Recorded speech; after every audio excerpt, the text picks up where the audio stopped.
you want to say more about debt?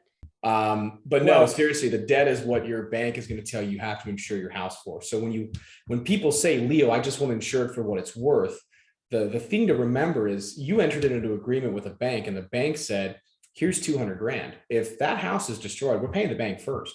We have to. That's the contract you sign with them. So you have to insure a house for replacement costs typically when you have a mortgage, and that's in the fine print of your mortgage agreement. I talk about debt protection for that reason. So if God forbid you're a young couple and you take out a couple $100,000 mortgage, and Sean, what if somebody dies and you leave one spouse with a couple hundred grand in debt?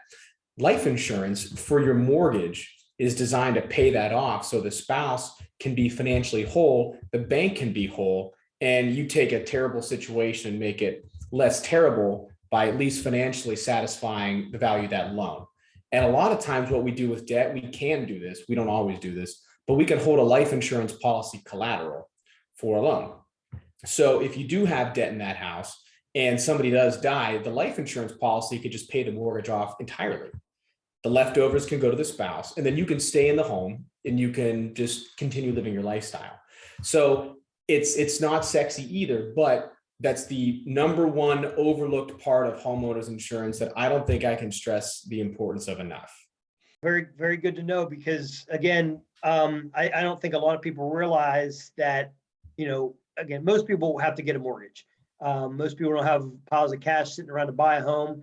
So a lot goes into that mortgage. And one of them is the fact that the bank owns your house until you pay it off. And with that ties many things, including the insurance that is connected with that. So really the bank, that's why sometimes when I do home inspections and, especially like a first time home buyers, so many hoops have to be jumped through. You have to jump through because the bank wants it. It's not, not me as a real estate agent saying, hey, you have to put a handrail up because It's because the bank wants that, because it's their house. It's their house you're living in until you pay it off. You're exactly correct. And it's for people that are younger. And when I say younger, I mean like 40s and younger.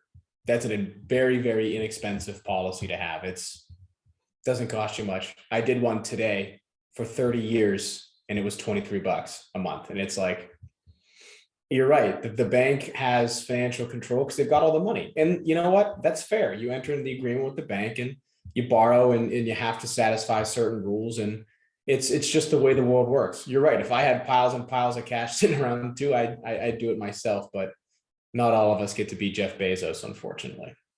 Maybe someday. Maybe we'll hit that magic lottery ticket someday. But maybe in the next life, right?